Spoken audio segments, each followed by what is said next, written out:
जय श्री महाकाल। आदेश अलख आदेश।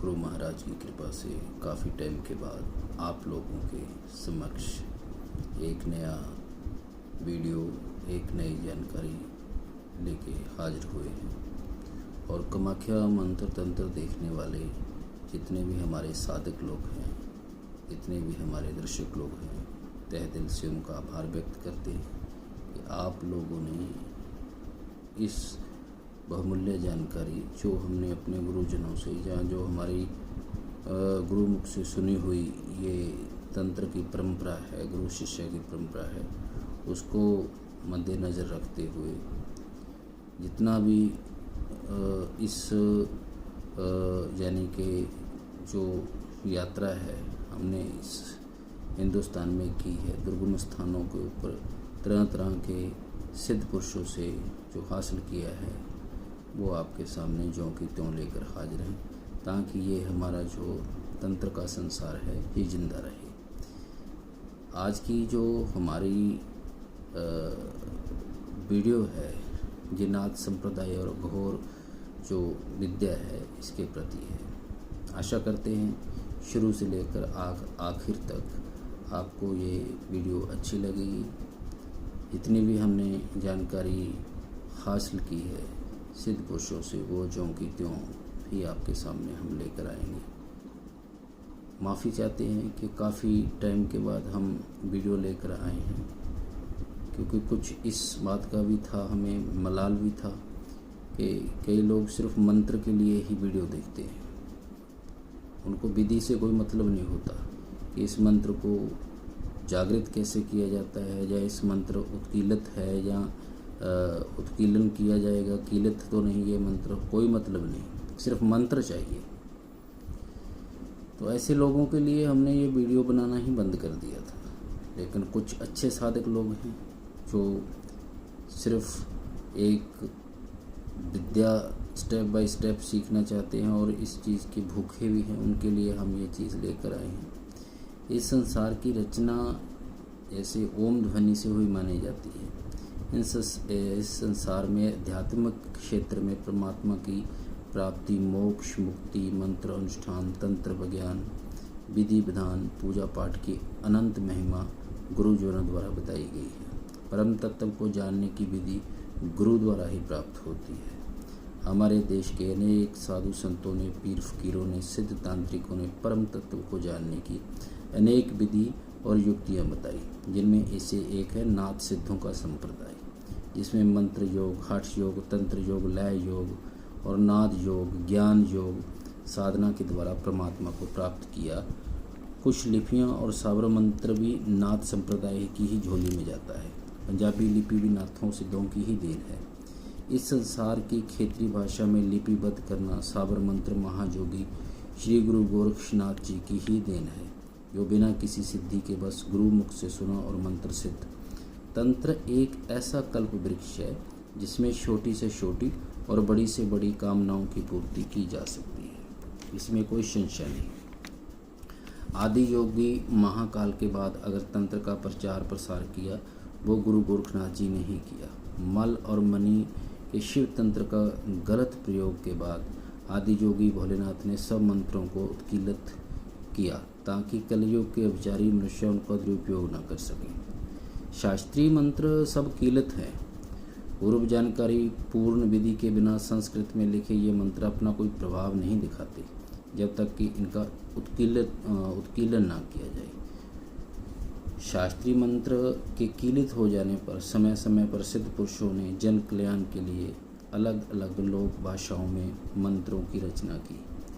साबर मंत्रों के जनक गुरु गोरखनाथ, इस्माइल जोगी, लोना चिमैर आदि सिद्ध पुरुषों को ही माना जाता है। साबर मंत्रों के संग्रह आज बाज़ारों में भरे पड़े हैं। पता नहीं कितनी किताबें मार्केट में आपको मिल जाएंगी, परंतु उनमें अधिकांश अशुद्ध, अपूर्ण, तोड़ मरोड़ कर लिखे हैं, जो साधक के लिए पथ भ्रष्ट और हानि करने वाले हैं। पूर्ण गुरु के ज्ञान के बिना ये आपको नहीं मिल सकते, और पूर्ण गुरु की आजकल भूसे में सुई ढूंढने के बराबर है। अधिकांश गुरु तो तंत्र शास्त्र के ई से ऊ तक नहीं जानते। सच्चे गुरु हमेशा लोक कल्याण, आत्म कल्याण के लिए ही किए गए तंत्र कर्म की ही अपना शिष्य को शिक्षा देते हैं। तंत्र विद्या शास्त्रों में जो हमारे शास्त्र हैं इनमें 3 प्रकार की होती है। पहले वैदिक, दूसरी तांत्रिक, तीसरी वैदिक और तांत्रिक। जैसे वैदिक शब्द बोध, कपालिक, कौल विद्या, अघोर विद्या, विभिन्न भाषाओं का समावेश है। तांत्रिक साधना 3 क्रम में विभाजित है, सात्विक, राजसिक और तामसिक। सात्विक बिल्कुल बिना कोई स्वार्थ देखे की जाती है, और जो राजसिक होती है इसमें साधक का कोई ना कोई स्वार्थ छुपा होता है। तामसिक साधना शास्त्र और धर्म के विरुद्ध जाकर की जाती है, जैसे मारण प्रयोग, ये तामसिक में क्रिया में आती है। हमारे अभूदूत नाथ, अघोर, योगी, महायोगी नाथ सिद्ध सनातन की ढाल की तरह है, यो पुरातन सनातन संस्कृति को बचाए हुए। तंत्र विद्या को ये लोग संजोए बैठे हैं, जो कि गुरु शिष्य परंपरा, तंत्र मंत्र संस्कार, सिद्धों की सनातन परंपरा को संजीदा रखे हुए हैं, जो अलख आदेश के नारे पर पहरा देते हैं। गुरुजनों से शिष्य आदेश संस्कार सीखकर अपने इष्ट गुरु को, फिर अपने सतगुरु को शिष्य आदेश संस्कार करता है। शंभु आदेश, फिर नादी आदेश होता है। नाद सिद्धों का नाद जनेऊ होता है, नादी जिसमें ऊन का जनेऊ, फिर पवित्री शक्ति, फिर मूंगा, फिर सफ्टिक दाना, फिर रुद्राक्ष दाना और नादी बिंद। नाद नाथों का मत है कि योग साध के द्वारा ही मुक्ति मिल सकती है। योग साधना के द्वारा ही योगी खुद का परिचय पाता है। योग साधना द्वारा ही कतरा समुद्र में जा मिलता है। योग साधना द्वारा ही अखंड और अपान सिद्धि मिलती है। योग साधना द्वारा ही योगी अपनी कुंडलिनी शक्ति को जागृत करके इच्छा मृत्यु की शक्ति को प्राप्त कर लेते हैं, और अंतिम चरण होता है परमहंस का। नाद जनेऊ का भी अपना मंत्र होता है। नाद संप्रदाय में रोट मुक्ता मंत्र, भोग लगाने का मंत्र, पाद गादी मंत्र, बलपात का मंत्र, धूप जोत जगाने का मंत्र, महामाया मंत्र, चंबर मंत्र, कपूर चेतन मंत्र, धूना चेतन मंत्र, नवग्रह बलि पात्र मंत्र, शक्ति बलि पात्र मंत्र, क्षेत्रपाल बलि पात्र मंत्र, अष्ट भैरव मंत्र, गुरु गोरखनाथ जी बलि पात्र, रोट का मुक्ता मंत्र, संकल्प मंत्र, रुद्राभिषेक, जल गायत्री मंत्र, छाया मंत्र और विसर्जन जाप होता है। सिद्धोनाथों का धूना भी मान पात्र, चिमटा और त्रिशूल के बीच में रखकर सप्तजीवा के बीच में धूना लगता है। शैव संप्रदाय की शाखा ही अघोर पंथ कहलाती है। अघोर का रूप आजकल एक खतरनाक रूप बना दिया कुछ अखौती लोगों ने, पर अघोर इसका विपरीत है, जिसका अर्थ है ए प्लस घोर, अर्थात जो घोर नहीं हो, तो सरल हो, जिसमें कोई भेदभाव नहीं हो, सरल और सहज हो। जो संप्रदाय साधना का कठिन मार्ग अपनाते हैं वो ही अघोरी कहलाते हैं। किसी के प्रति द्वेष भावना रखकर लोक कल्याण की भावना रखना अघोर विद्या है। ये विद्या तत्काल फलित होने वाली विद्या भी कही जाती है। आमजन ये आजकल जो हमारे तंत्र शास्त्र में अघोरी बने बैठे हैं, शायद इनको इस चीज़ का पता ही ना हो। यह आपको योग्य गुरु की सबसे ज़्यादा ज़रूरत होती है, क्योंकि ये गुरु परंपरा द्वारा ही आगे से आगे ये विद्या प्राप्त होती है। गुरु मास्टर होता है। गुरु खुद तंत्र पीठ से तंत्र की दीक्षा लिए हो, वो तभी आपको पंचोपचार, दसोपचार, षोडशोपचार, अष्टोपचार, भूमि शोधन, संकल्प विधान, पूजन, उपादन, समर्पण विधि सिखा सकता है। इसलिए आप तंत्र का दीक्षा जरूर ग्रहण करें। मंत्र याद करना कोई बड़ी बात नहीं, बड़ी बात है उनको प्रयोग करने की विधि सीखना। बिना किसी के मंत्र भी किसी प्रकार से आपको सहायक सिद्ध नहीं होगा। आप चाहे लाख मंत्र ले लो, लाख मंत्र सीख लो, लेकिन जब तक आपको उसकी विधि नहीं पता, तो आप उस मंत्र का किसी भी प्रकार का कोई भी आपको वो फ़ायदा नहीं करेगा, बल्कि आपका नुकसान ही करेगा।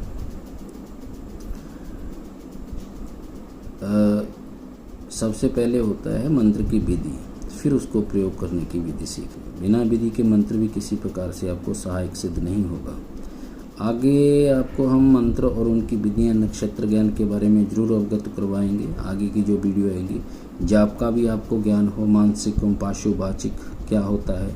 ज़्यादातर देखा देखी साधना करने से आपका टाइम और जीवन दोनों खराब होंगे। विजय मुहूर्त में हमेशा ही अपनी साधना शुरू करें, और विजय मुहूर्त का भी एक टाइम पीरियड होता है जो आपको पता होना चाहिए, तभी अपनी साधना शुरू करें। तो 100% आपकी साधना विजय मुहूर्त में की गई तत्काल फलप्रद होती है। अब जो हमारे नवनाथ थे, जैसे मशेंद्रनाथ जी हुए, गुरु गोरखनाथ जी हुए, गहनीनाथ जी हुए, जलंधरनाथ जी हुए, कानिफनाथ जी हुए, भर्तृनाथ जी हुए, रेवाननाथ जी हुए, नागनाथ और चरपटीनाथ जी हुए, और जो 84 सिद्ध हुए हैं उनका अगर हम बताने लगे तो काफ़ी लंबा वीडियो हो। जो लोहिया, लोलो, बिरूपा, डोम्पिया, शबरीपा, सरहपा, कंकालीपा, मीनपा, गोरक्षपा, गौरंगीपा, बीनापा, शांतिया, तांतिया, चमरिया, खंडपा, नागार्जुन, क्राहपा, कर्णरीपा, थगनपा, नरोपा, शालिया, तिलोपा, शत्रपा, भद्रपा, दोंखलीपा, अजोगिया, कालपा और धूमपिपा, कंकनपा, कमरिपा, डेंगिया, भदेपा, तंगेपा, ये 84 सिद्ध हुए। अब आती है बात के पूजा विधान के प्रकार। जैसे पंचोपचार पूजा आपने करनी है, जैसे 5 प्रकार की सामग्री लेके, जैसे गंध हो गया, पुष्प हो गया, धूप हो गया, नवेद हो गया, दीप हो गया, इसे पंचोपचार पूजा बोला जाता है। और दशोपचार पूजा में पाद हो गया, अर्घ्य हो गया, आचमन हो गया, मधुपरक हो गया, धूप हो गया, दीप हो गया, पुष्प हो गया, नवेद हो गया, आचमन हो गया, समर्पण हो गया। और षोडशोपचार पूजा में क्या होता है? स्नान होता है, पाद होता है, अर्घ्य होता है, आचमन होता है, वस्त्र होता है, पुष्प होता है, आभूषण होते हैं, गंध होती है, धूप होती है, दीप होती है, नवेद होता है, आचमन होता है, सतवन होता है, तांबुल होता है, तर्पण होता है, प्रणिपात होता है। और जो अष्टदशोपचार पूजा होती है उनमें आह्वान होता है, आसन होता है, पाद होता है, अर्घ्य होता है, स्नान होता है, वस्त्र होता है, आचमनीय होता है, यज्ञोपवीत होता है, गंध होता है, पुष्प होता है, धूप होती है, आचमन होता है, नवेद होता है, आभूषण होता है, माल्यार्पण होता है, अनुलेपन होता है, तांबुल जिसको पुंगीफल बोला जाता है, और फिर लास्ट में होता है प्रणिपात। ये जो पूजा के विधान के प्रकार थे, जैसे पंचोपचार, दशोपचार, षोडशोपचार, ये पूजा के जो विधान है ये हमने स्पष्ट किए। भूमि शोधन होता है, संकल्प विधान होता है। ये तंत्र की जो आपको बताई गई है ये मेन बातें होती है। इसी के द्वारा ही आप आगे से आगे स्टेप बाय स्टेप जा सकते हो, ताकि आप तंत्र के क्षेत्र में आप सिद्धि प्राप्त कर सको। ठीक है। पूजनोत्पादन समर्पण विधि जो होती है, ईंधन, जैसे आप कोई चीज़, चंदन है, धूप है, भोग है, दीप है, पान है, सुपारी है, देते हो, इदम चंदन समर्पयामि, इदम धूपम समर्पयामि, इदम नवेदम समर्पयामि, इदम दीपम समर्पयामि, इदम तांबूल समर्पयामि, इदम पुंगी फल समर्पयामि। ये बोल के जो हम लोग समर्पण करते हैं देवता को, तो ये चीज़ें होती है पूजा की।